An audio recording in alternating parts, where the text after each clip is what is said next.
Tuwakaribishe kwa makofi.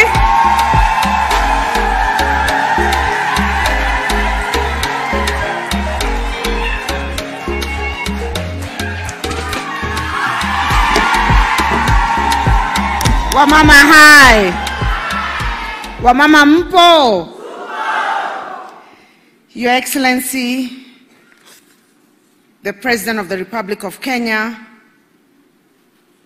Your Excellency, Dr. William Samoei Ruto, PhD, CGH, Excellency Governors, Cabinet Secretaries, all protocols observed.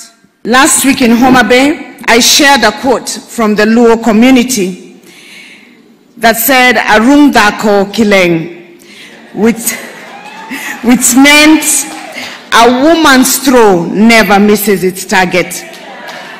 And today, as women governors, the women parliamentarians and MCAs in this room and all the leaders, we promise not to miss this throw for the Kenyan women. Welcome to the G7 strategy launch.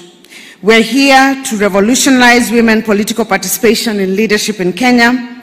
I am elated and eager to contribute to this historic journey that will inspire many women in Kenya to offer themselves to compete and take up leadership positions at the highest levels possible. Ladies and gentlemen, gender equality and women's empowerment is both a moral cause and an economic necessity. Women's active participation in public and political platforms builds resilient democracies, ensures political stability, promotes sustainable development, and will achieve the desired economic progress. Let us journey back together to 2013, when not a single female governor was elected in that election.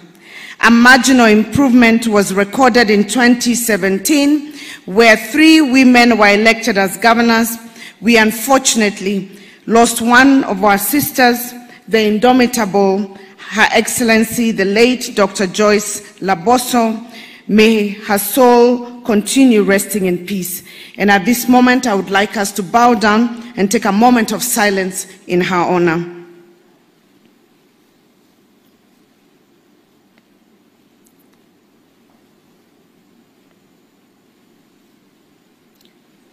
Thank you. Today, the G7 reflects progress in women's political leadership as CEOs of county governments.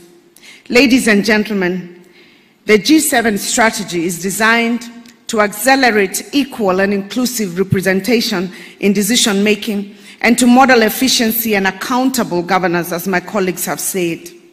The strategy aims to showcase this transformative leadership we strive to deliver on the promise of devolution, while serving as a positive example to younger women or older women seeking access to leadership. The strategy also embodies the values of collaboration. I'm sure you have seen, when you look at us, you can tell that we are friends. We meet, even when we are not at work. We share. I saw some people looking very shocked when they heard that some of us cry. Sometimes it gets very tough because we balance both family, we balance personal lives, and we also have to do official work. We pull together collaboration. We also have accountability, inclusivity, equality, and empowerment that define Women Governors Caucus and that exemplifies transformative leadership. We share lessons. We learn from each other. I learn from Gladys Wanga, even if she's 1 year old.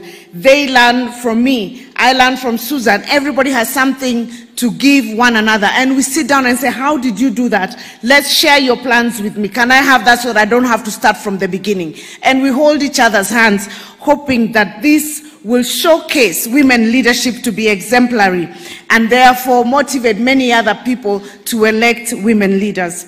Our goal is to increase the number of women governors from the current G7. It's not just a story. We're not just sitting here having this conversation and then going back to our homes. We have a strategy cut out for the next 3 years. For those of us who will not be running for a third term, because I'm not allowed by the Constitution, I will be dedicating my time to campaign for women potential governors who have been chosen by their respective parties, to work with them, develop strategies for reaching out on the ground to ensure that we actually increase this number. We will be, all of us, in New York in the next 2 weeks, fundraising for support and getting technical support as well for each of the counties, and also for the counties that have potential women leaders. So how do we achieve this increased number in the next election? One of the biggest issues will be mentorship.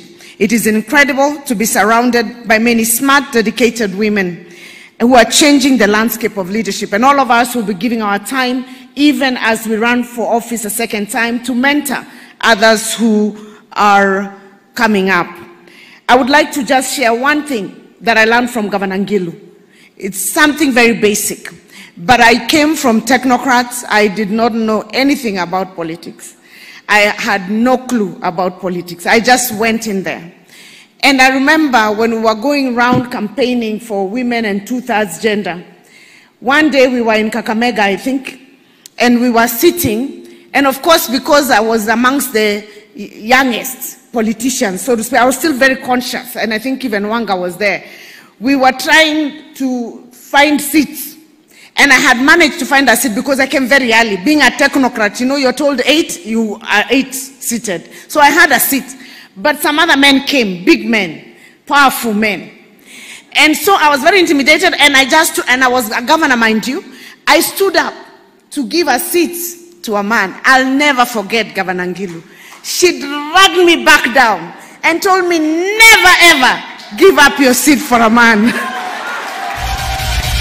Governor Ngilu, I learned my lesson. I have never again given my seats to a man. So one lesson I learned from Ngilu, very basic. She told me, never ever. How can you do that, you know? And I realized I'm a leader, an equal leader, just like the rest of them. But because they make you feel they've come with a lot of support, you know, we don't come like the women don't, at least none of us do that. We don't have like 7, 8 bodyguards pushing everybody around. If you come, I don't use a front car. Is it called lead car and sirens? And I don't think any of the women governors do those things. So it's very easily that when the others who come can easily intimidate you, even when you're at peer level. But we are saying we want to show a different kind of leadership. We want to show a leadership that has an impact on the ground. We want to show why devolution actually happened, that women can lead and can deliver. And this is not a threat to the men. For me, who is the chair of the council, they know I beseech the second-term governors, please, second-term governors, support women candidates, because you're not running again. And there are women candidates who can make it in every county, we believe. It is our duty to encourage more women to aspire to political leadership, and not just political leadership, as Governor Sakaja has said, but also leadership in general. We will be localizing this strategy, starting with the 7 counties. We are going down, and also now the counties which have women deputy governors kindly volunteer to work on localization, and where we have women potential. Your Excellency, I personally am looking forward to the day, and my colleagues know this. I'm looking forward to the day, Your Excellency, I will say like Sakaja after your term, that this country will have more than 1, maybe 2 women or 3 women presidential candidates competing against each other. Inawezekana haiwezekani? Inawezekana haiwezekani? Amongst these women here, they come from different political parties. Why not? Men compete against each other. We saw President William Samoei Ruto competing with another in not so long a time in the future. We are hoping that from G7 to G24 to even higher, not just deputy, prime minister, but presidents, there will be a time, like one country I know in Europe, where this issue of handshake will be between Governor Ngilu it will be between women leaders. A presidential candidate woman who has won in Kenya, and a leader of opposition who's a woman who lost. And it can happen in Kenya. But we have to see it, we have to believe it. And we're not saying it because women are just women. We're saying it because any woman who has aspired and has risen to the position of governor or leadership in the National Assembly, that woman can aspire to lead this country. We don't know where that will come from, but it is my belief, and I look forward to a day when that will happen. And I will say, like Sakaja, I support my president, yake ni 10 straight. Hiyo tulisema, si ndio? Lakini tumemwambia akitoka tu hivi, hatumpati promise ya mtu mwingine. Tutakutana kule, kina mama watakuwa wamejipanga sawa sawa. Your Excellency, wamama hai, wamama mpo, mnaweza hamwezi, mtajipanga ama mtajipanga? Tunaambia President William Ruto 10 straight, si ndio? Hiyo hatuongei, lakini tukitoka tu hivi, Your Excellency, tafadhali hivyo umetushikilia mkono. We are looking up to you. We are hoping that up there shall be competition. Many of these women will present themselves, and may the best woman at that time win. Your Excellency, ladies and gentlemen, as I conclude, I leave you with the contemplative words of trailblazer Margaret Mead. She said this. She said, "Never doubt that a small group of thoughtful, committed citizens can change the world. Never doubt. Indeed, it's the only thing that ever has changed the world." So never doubt that a small group of 7 women governors who are thoughtful, committed, capable, inspired, dedicated, intelligent, beautiful, hardworking, and an example and role model to many, never doubt that those 7 female governors can change the Republic of Kenya and indeed the world. As you've heard, indeed, it's the only thing that ever has. May those who participate in the advancement of women in leadership agenda and the G7 members transform this nation. Asanteni sana.